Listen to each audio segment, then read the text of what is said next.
Assalamualaikum warahmatullahi wabarakatuh. Waalaikumsalam warahmatullahi wabarakatuh. Selamat siang Ibu Eli. Perkenalkan, saya Raya Miyabi dari Ilmu Komunikasi Angkatan 2023. Saya Farsyala Sifazara dari Ilmu Komunikasi Angkatan 2023 juga. Ibu Eli boleh perkenalkan diri dulu. Iya, saya dipanggil Bu Eli atau Emak kalau kalian manggil saya. Saya Eli Jamilah Miharja. Saya dari Ilmu Komunikasi tahun 92.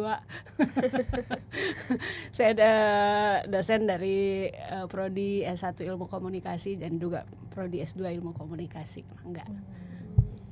Ingin sedikit tanya-tanya sekalian ngobrol lah ya Bu. Oke. Mengenai komunikasi massa dan media, topiknya itu radioaktif Banten.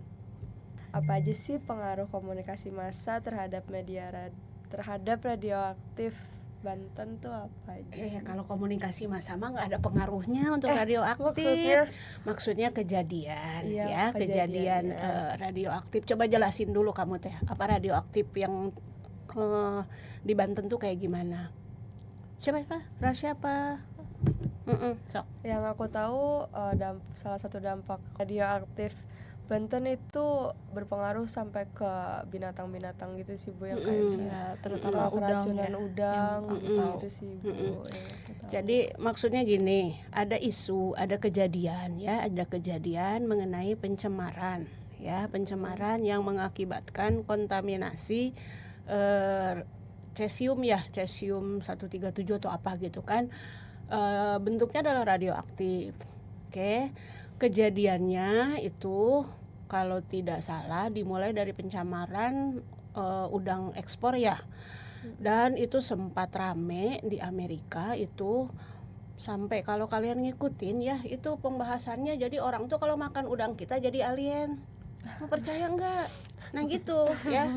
Jadi maksudnya mungkin yang kamu bilang bahwa bagaimana itu media massa berpengaruh, sebenarnya bukan media massa berpengaruh tapi delivery oleh media massa mengenai pencemaran radioaktif itu. Radioaktif sendiri kan itu sebenarnya konsep yang sangat teknis yang tidak mudah orang memahami gitu. Kalian bayangkan jadi insinyur TK sekolah 4 tahun sama aja kan, dia juga belajar bagaimana itu radioaktif, apa pengaruhnya kepada makhluk hidup terutama Tadi pagi saya baca atau saya nonton bahwa hewan-hewan ternak di di sekitar lingkungan yang terpapar radioaktif itu harus dimusnahkan. Kalian kan, aku kan langsung bergetar hatiku, aduh kasihan kucing di sana. Kasihan ya Bu gitu. Kayak gitu. Selain juga dari yang tadi disebutkan kan udang gitu kan, terus orang juga akhirnya direlokasi di situ kan, banyak kan berapa kepala keluarga gitu di situ. Terus mungkin kalau dalam konteksnya kalian ini saya nanti dihentikan kalau saya terlalu banyak ngomong. Ini kan bukan kelas. Ngobrol aja Bu. Kita ngobrol. Kalian mau ngobrol bukan dengerin saya tuh, saya mau nanti. Saya jawab nih Bu. Tenang aja Bu. Jadi maksudnya kan kalau tantangannya untuk komunikasi massa atau media itu, kalau dalam konteks komunikasi lingkungan kebetulan bidang ilmu saya, bidang keahlian saya komunikasi lingkungan. Saya pernah juga waktu saya kuliah di S3 itu saya nanganin sama krisis juga kayak ini. Jadi ada namanya untuk pembuangan limbah gitu di Kuala Lumpur kan. Saya agak lupa tapi kayaknya itu dia bocor gitu kan, kemudian berpengaruh ke pemukiman sehingga menimbulkan krisis kan. Yang pertama itu kan harus dipastikan dulu bahwa tidak ada korban jiwa kan Nah kalau konteksnya ini radioaktif sebenarnya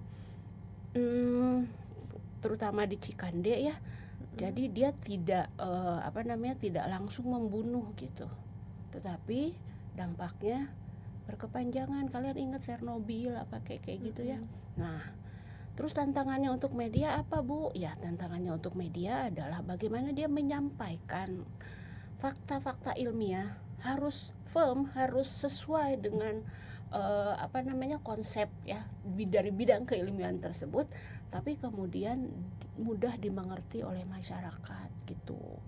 Nah, kalau kalian sendiri misalnya diminta untuk meliput tragedi Cikande itu, seperti apa yang akan kalian lakukan? Seperti apa? Kayak gimana ya? Mungkin riset dulu kan awalnya pasti. Habis itu kayak mungkin langsung survei ke tempatnya. Ih, hati-hati kamu nanti terpapar radioaktif kan, menimbulkan iya cancer. sih. Iya pasti sebelumnya kita cari tahu dulu Cari kan tahu Bu. dulu, Kalau sebelum misalnya survei. langsung terjun ke sana tuh minusnya apa, plusnya apa gitu.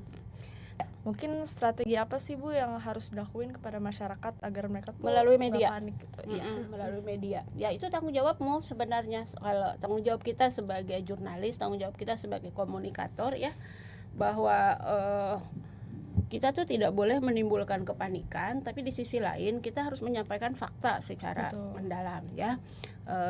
Peran kita di situ adalah gatekeeping kan, kayak gitu. Jadi kalau kalian nanya apa yang akan Bu Eli lakukan sebagai wartawan lingkungan hidup gitu kan, apa yang akan dilakukan sebagai upaya untuk meredam kepanikan gitu. Nah, panik sudah terjadi gitu kan, Pasti. sudah banyak caci maki gitu Iya. kan, kayak gitu. Nah, sekarang diajak untuk saya nggak mau bilang berpikir jernih ya, tapi secara faktual aja gitu kan, how to do to avoid, udah nggak avoid ya sekarang mah, jadi untuk memperbaiki sekarang makanya untuk gimana. Nah, sebenarnya langkah-langkahnya kan sudah ada ya, bahwa sudah direlokasi, kemudian yang terpapar dimusnahkan, walaupun sebenarnya saya juga kepikirannya itu dimusnahkannya gimana ya caranya dimusnahkan, tapi Iya. pasti ada caranya Ada lah gitu, caranya. kayak gitu. Nah, hal-hal seperti itu gitu kan disampaikan yang yang upaya-upaya yang dilakukan seperti ini, terus kemudian Anda juga harus apalagi karena kalau Anda ingat kalau kita ini kan kalian ya agent of change kan, harus ada yang diubah dari berdasarkan kejadian ini nih gitu kan. Kita harus belajar dan jangan sampai mengulangi hal yang sama kedua kali. Terus kalau jadi prakteknya apa, jadi singkatnya apa untuk meredam kepanikan itu ya. Kalau menurut saya sih, kalau secara jurnalistik kan beda ya. Kalau nanti dari PR gitu, kalau PR kan komunikasi krisis kan mungkin aja dia counter isu dengan isu yang lain gitu kan. Dibilangin lah itu siapa namanya tuh Jule cerai sama Daehon gitu, kayak gitu kan. Jadi kan teralihkan tuh perhatian masyarakat. Tapi sebenarnya tidak menyelesaikan masalah ya kalau Iya, itu. betul.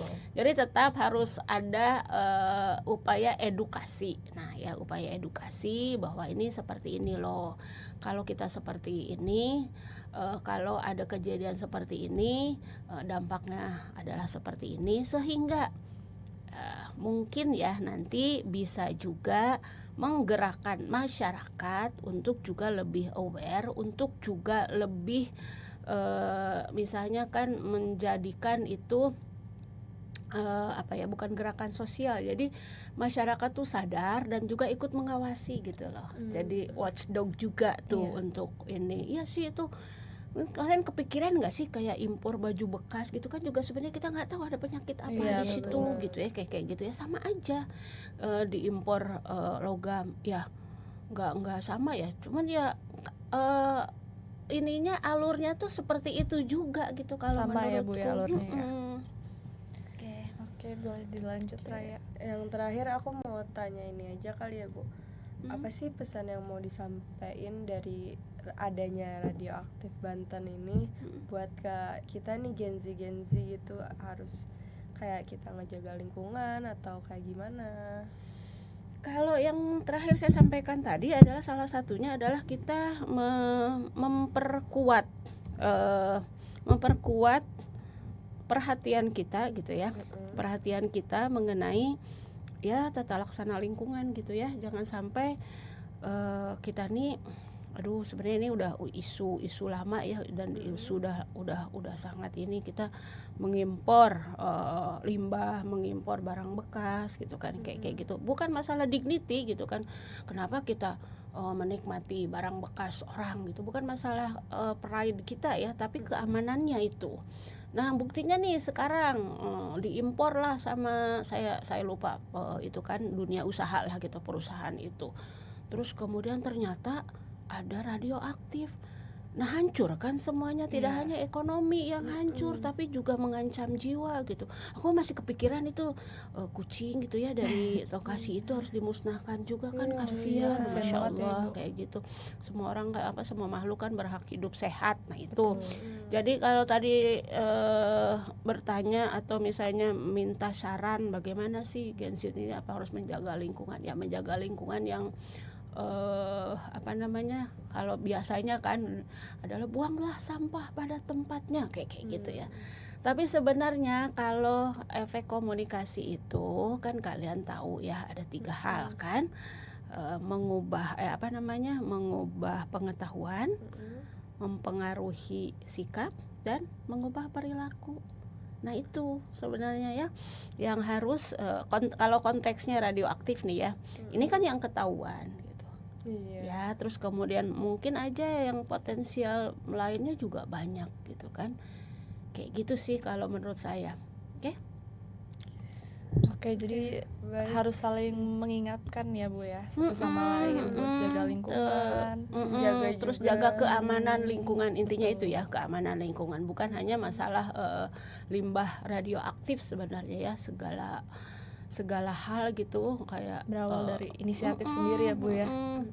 kayak gitu. Kalau misalnya belum bisa menggerakkan perilaku, paling tidak mengubah sikap.